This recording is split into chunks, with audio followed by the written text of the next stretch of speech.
Upon reading the message of Mother Elisha about God, His gentleness and love, I was convinced that I should share His love, kindness and gentleness, how it has touched me in my life, and how I have witnessed that. I haven't shared much about myself with anyone apart from my mother, whom I have seen as a mother, a sister, a brother, and a friend to share, because she has proved to be a trustworthy person to me. Just to begin with, I was born by chance. By this I mean I survived several miscarriages from her womb. She told me that worst of it was when she was 6 to 7 months pregnant. She experienced heavy bleeding for 2 weeks that sent her to emergency room, and she was admitted and was given the bed rest until I was born, under the close monitoring of the nurses. She stayed in the hospital for around 4 months, and not sure if what she was expecting was okay or not, something which caused high blood pressure to her. Under the care of the nurses and the doctors, she was assured that all was alright from inside. So I was born a healthy child of 4 kilograms. And whenever I recall this story, I really see God as a giver of the life, and only Him alone with the final word of the unborn. He saved me from death by that time because He had a mission to be accomplished by me and me alone, according to His plan, which is the reason as to why I exist today. My mother took me for the baptism when I was 8 days old, and I grew up being a charming little girl who loved to play and to pray as well. She taught me how to recite some prayers from the book at the age of 7, and I could read and lead the family in prayers before we went to sleep. But my elder sisters used to lead the rosary, because I didn't know how to follow the beads by then with my younger brother. But we could only hold it. I remember very well, we used to sit near mom or one of our sisters so that they guide us in following the beads. But before they were done with the first decade, I myself used to be on the 5th decade, or else they moved to the second one. I was either on 4th or beginning the next round after completing the 5 mysteries, because I didn't know how to do it by then. And I was growing up, I found my mother as a devotee of the Sacred Heart of Jesus and the Immaculate Heart of Mary, something which she does even today. And as she could sit to pray her prayers every night, she called me to sit beside her, and she used to give me her prayer book, and she recited those prayers offhand. I was pleased by her devotion, and it reached a time when I joined her in reciting those prayers offhand, and even up to date, I can remember some of them, and I can pray them in my native language. I loved covering my head with a veil at that tender age as I was going to the church, and I always told my mom that I would like to be a nun. At school, I was an average student, but when I was an adolescent at around 12 years old, I developed a feeling of self-hatred, low self-esteem, and some suicidal thoughts, and I loved being alone. One of my classmates once told me that I looked like a monkey, simply because my hair was so different from theirs and was almost covering the face. These words, they ate my inner self like a cancer, and for a long time, I saw nothing good from myself, but in another way, I can say it helped me. As I was an adolescent by then, these words kept me far away from any opposite sex and all the behaviors of the same sort, because back in my mind, I could say to myself, so and so said I looked like a monkey. What else do they need from me? Then if not just to exploit me and go away. Once this comes to my mind, anyone who approached me by then for an intimate relationship could regret why did he think of coming closer to me. I still had the self-hatred in me, and it's like I was trying to develop a self-defense. With all this in mind, I was comparing myself with other girls, and I could see them so beautiful and see myself as an ugly girl. So I was ever stressed, and the good body shape of an adolescent girl I had reduced to almost bones. My class performance dropped, and all this drew attention to my parents, even teachers, but I never shared with anyone on the same. What I could do was to cry when I'm alone, and cry bitterly even in prayer.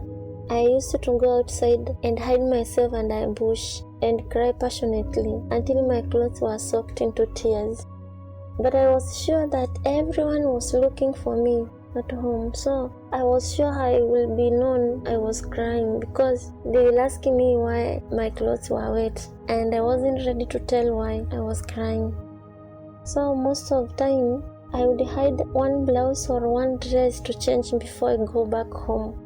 That was the knowledge of a growing kid I had by then, who seems to be so smart upstairs than anyone else, only to find myself to another trouble. I was asked why did I change the clothes and where was I all that time. I don't know if they thought I was out for sex or what, because I was really kind by my mother, and even still, she was in need to know where I have been going off late. I never told her. I think she was so eager to know what was disturbing me to an extent of being affected physically. So, my monkey look they saw in me, I can say it protected me from early pregnancy at some point, because several friends of mine who were surely beautiful, they dropped out of school to prepare for parenthood. This struck me completely, and back in my mind I thought, oh, Magdalene, you are the next victim now.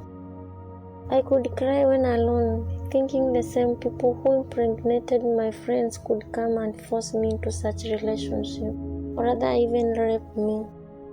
I was more than cautious in any way, and I improved my prayer life.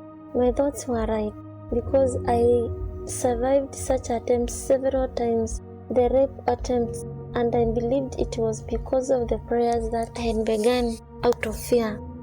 Those who attempted that were not even the adolescent boys I was studying with or the boys around, but they were grown-ups with their own families. I remember I wounded one on his private parts when he was attempting to rape me, and that's how I managed to escape, and I dared to tell no one. Because of this fear, I began the 15 prayers of St. Bridget of Sweden, which had around 20, 21 or 22 or so promises. Before I began them, I went through the promises, and only 2 promises that struck my heart and convinced me to pray those prayers for a whole year. The first one, I can remember it was a 7th promise, and it said, I will put before their eyes my victorious cross to help and protect them from the severe battles of their enemies. And the second one, which I can remember, was a 10th promise. It said, after I take them to heaven, I'll give them a special drink from the source of my godliness, something that I'll not do to those who never recited these prayers. These may not be the exact words, but I can remember the real message of those 2 promises. So the first promise, I knew it would protect me from all those with evil intentions with me, especially those who may wish to destroy my life. The fear of the boys who would wish to see me leading the same life my friends were leading, a life of parenthood at such a young age.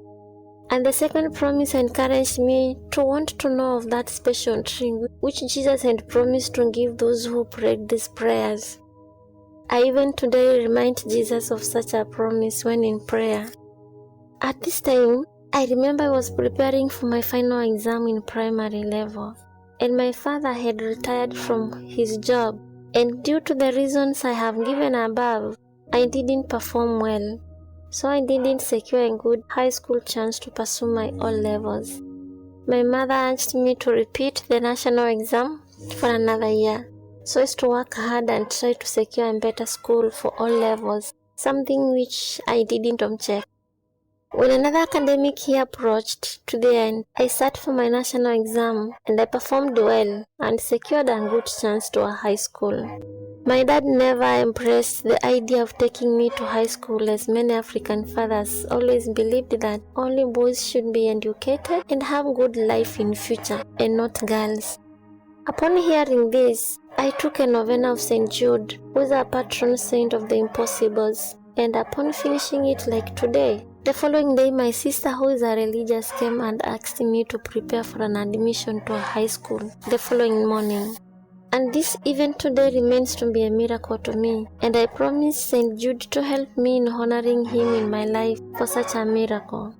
And I can say this is the reason I named my son after St. Jude after more than 10 years ago of the miracle. So my sister told me that he had to plead with one priest who was a missionary to help in admitting me to a high school entry, something which this priest accepted. I found this a miracle because my sister, who had completed before me, never went to high school. And my younger brother, who completed also his primary level after me, he too never managed to high school due to lack of school fees. Just to be brief, my high school life was so challenging due to school fees, and I had no hopes to continue, but to succumb into tears and loneliness. I remember spending the whole time at home due to lack of the fees.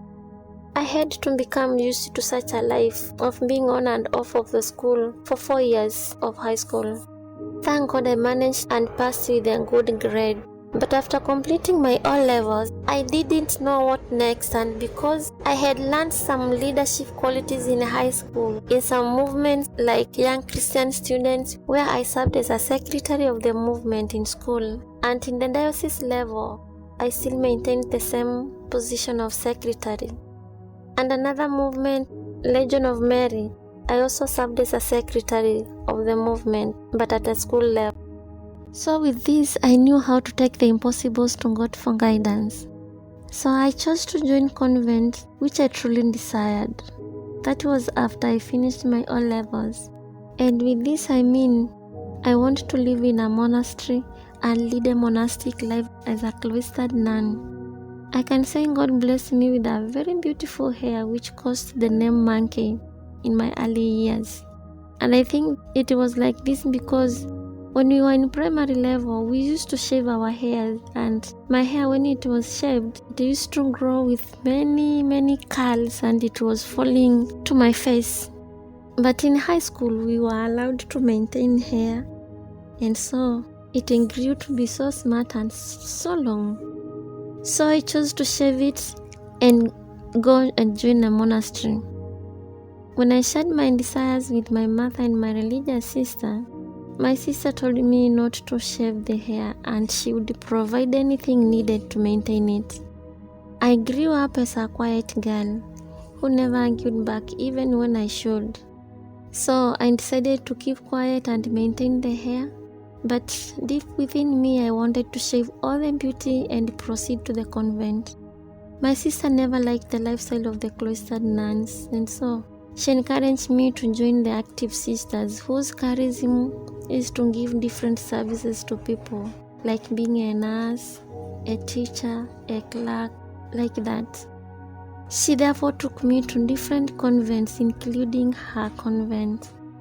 And I remember when she took me to their convent for the first time, she showed me their chapel, and after showing me everything in their house, I sneaked to the chapel and I had good moments with Jesus in the tabernacle. I took around an hour there, and when she came to my room, she didn't find me, so she called me several times. And I remember I didn't hear because I was surely weeping before Jesus. So she opened the chapel and found me inside. And because I was crying, I just pretended immediately that I was just gazing at Jesus in the tabernacle. So I didn't face her. So upon finding me there, she told me to stop to pretend to be a small Jesus by staying there for long. And this crushed my heart deeply and extended my tears before the tabernacle. So I kept crying, but I was still counting the minutes because she had signaled me now to be out of the chapel.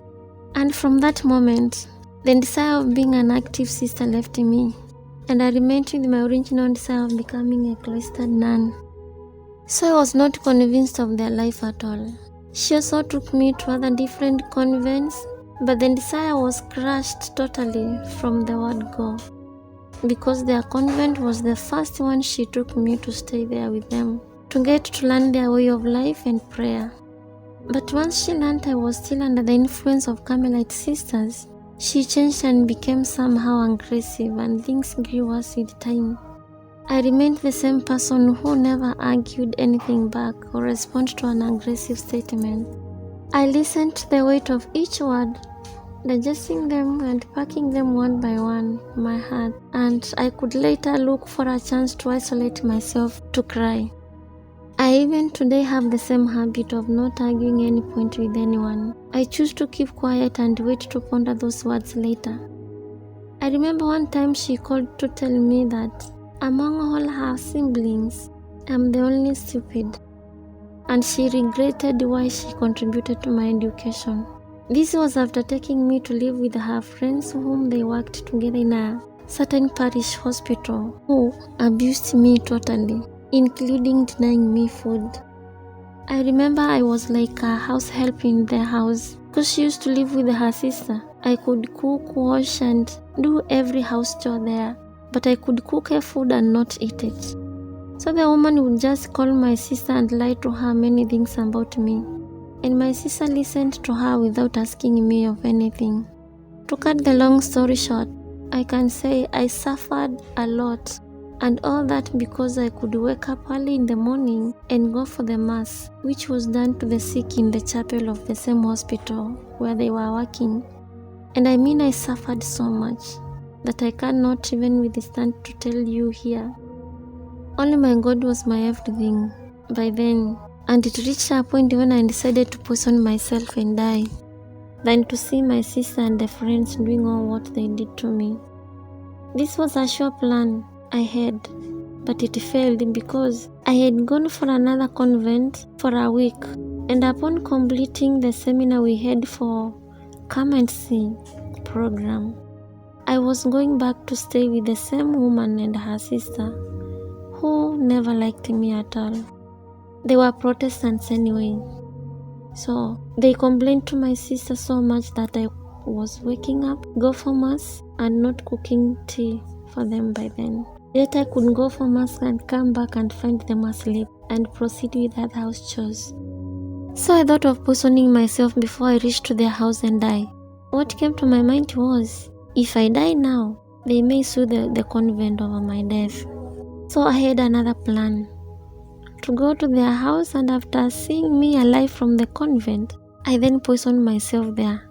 But again I said, I hear when someone takes away his or her life, he or she goes to hell. So I never wanted to go to hell.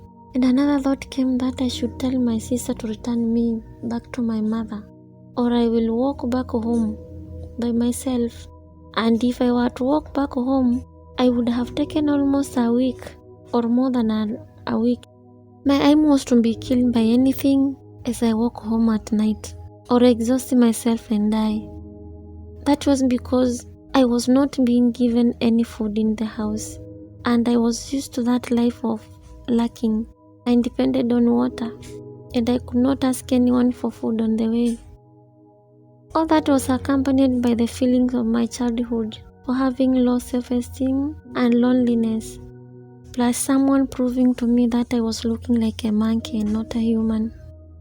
Adolescent stage is a very crucial stage that, to some, if it's not handled with care, with much care, a life and a precious soul can be lost and become a past tense.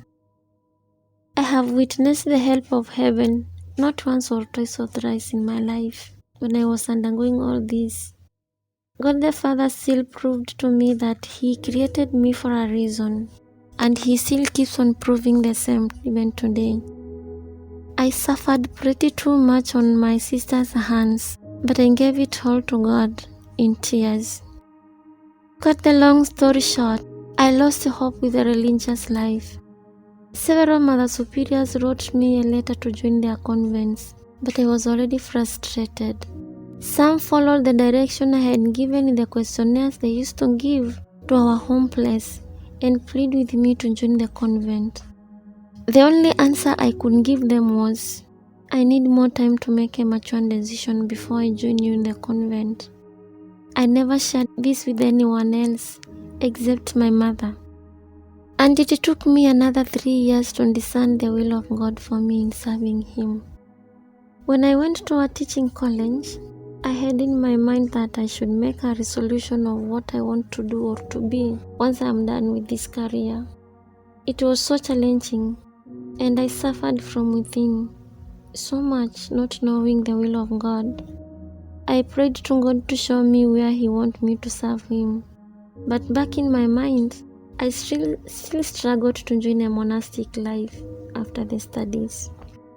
I again reduced in weight due to much thinking, and I never shared with anyone what was wrong with me, not even with my mom this time.